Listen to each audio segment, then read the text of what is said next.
Hoje é um dia muito especial. É o Dia Mundial de Conscientização do Transtorno do Espectro Autista. Você vai conhecer a pesquisadora que fez o primeiro estudo com quem tem autismo, as famílias dessas pessoas e profissionais que lidam com o transtorno. É um mapa inédito e você ainda vai conhecer duas pessoas incríveis, o Luiz e o Flávio Leão, pai e filho.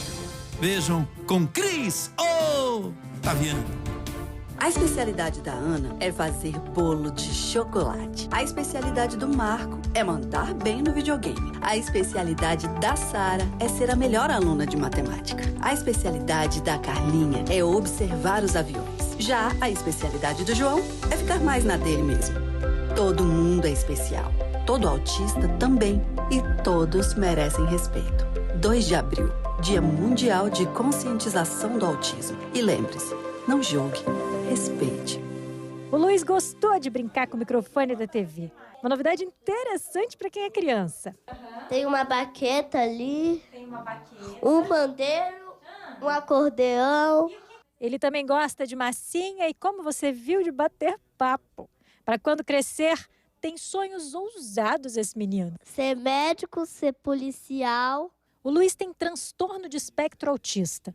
O diagnóstico veio aos 3 anos de idade. O pai dele assumiu a missão de estimular o filho o máximo que pode. Não foi uma estrada fácil desde o diagnóstico, mas a gente pode ver que já está gerando frutos. Quando eu tive o diagnóstico foi a mesma coisa que tomar um nocaute no Mike Tyson, né? Fiquei mal. E apesar de ser professor do ensino especial, já ser musicoterapeuta, eu vi o tanto que eu tinha que aprender em relação ao autismo, né? Ao TEA. A caminhar dentro do transtorno, entender, né, o que o espectro causa nas pessoas. E eu sempre busquei essa informação. O transtorno de espectro autista é um distúrbio do neurodesenvolvimento. Afeta a comunicação da pessoa, a maneira como ela se relaciona com os outros e mexe também com o comportamento, quando comparado com quem não tem o transtorno. O transtorno do espectro do autismo é a junção de 2 esferas, né? O indivíduo ele vai ter um déficit de comunicação e interação social, né, que será perceptível nas suas ações de reciprocidade socioemocional, na sua comunicação não verbal e na capacidade de formar e compreender os relacionamentos de forma apropriada. Além disso, ele vai ter um padrão repetitivo e restrito de comportamento, interesse ou atividades. Então, são pessoas que podem ter comportamentos estereotipados, como enfileirar objetos, repetir, né, frases ou até mesmo movimentos motores repetitivos, padrões rígidos de pensamento, dificuldades com mudanças e transições, hiperfocos, né, que são assuntos, temas ou interesses que são muito intensos, né, ou até mesmo reiteradas vezes, voltando para essa mesma temática, e disfunções sensoriais, né. O diagnóstico de autismo é feito pela avaliação de vários profissionais. O primeiro passo começa quando quem cuida da criança percebe comportamentos diferentes para a idade de quem tem o transtorno. Foi assim na casa do Flávio. A coisa mais importante é estar ligada aos primeiros sinais e nunca fechar os olhos, que muitas vezes fala, não, isso é normal, isso é da idade, e não é, né? Pode vir a ser, mas o normal é que não seja. A criança falar tarde, a criança ter comportamento repetitivo, a criança ter dificuldade em comer, dificuldade em olhar no olho, brincar de forma que seja diferente do que o brinquedo pede. Por exemplo, a criança pede uma bola, ela vai lamber a bola, ninguém espera que faça isso. Então, tá atento aos diversos sinais, andar na ponta dos pés, apresentar reações exageradas. Tudo isso tem que estar andando de acordo com a idade, né? Se a idade está tendo essa distorção, é preciso fazer o diagnóstico o mais rápido possível, porque só com o diagnóstico cedo e a estimulação cedo, você consegue ter os resultados cedo, né? Encontrar onde conseguir ajuda e orientação é um dos grandes desafios de quem lida com o autismo. A Ana Carolina, que fez uma pesquisa sobre o transtorno, percebeu com os questionários aplicados que quase 80% dos diagnósticos são feitos por profissionais da rede privada. E mais, apenas 10% do público pesquisado tem algum tipo de assistência do governo. Significa, na prática, que a rede pública de saúde social não está respondendo, como necessário, às necessidades das pessoas com autismo.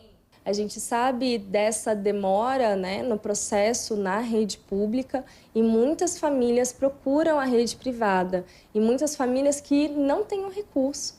Então, a gente percebeu que existe uma mobilização dos familiares para ajudar nesse diagnóstico na rede particular. Porque a partir do diagnóstico, você consegue ter acesso a terapias, você consegue ter acesso a uma educação precoce, você consegue ter acesso a outros recursos que sem o diagnóstico você não consegue.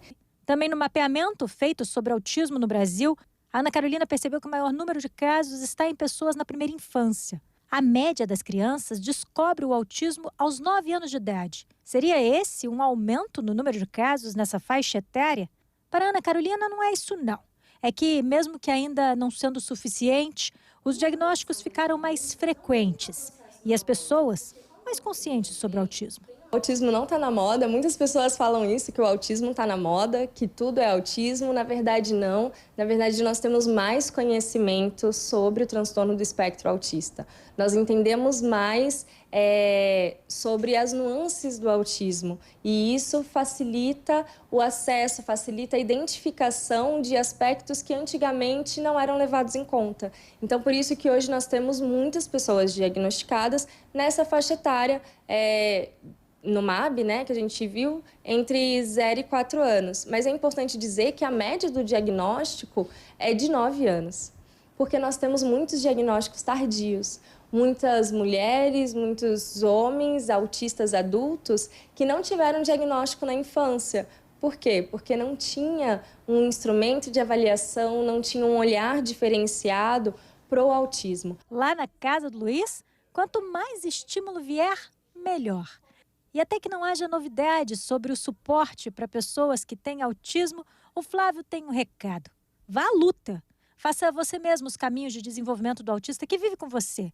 Assim, dá para realizar muito. Voar longe. Eu digo para essas pessoas é meter o pé na porta. Mete o pé na porta, que é seu. Tem os direitos, tem que ir atrás.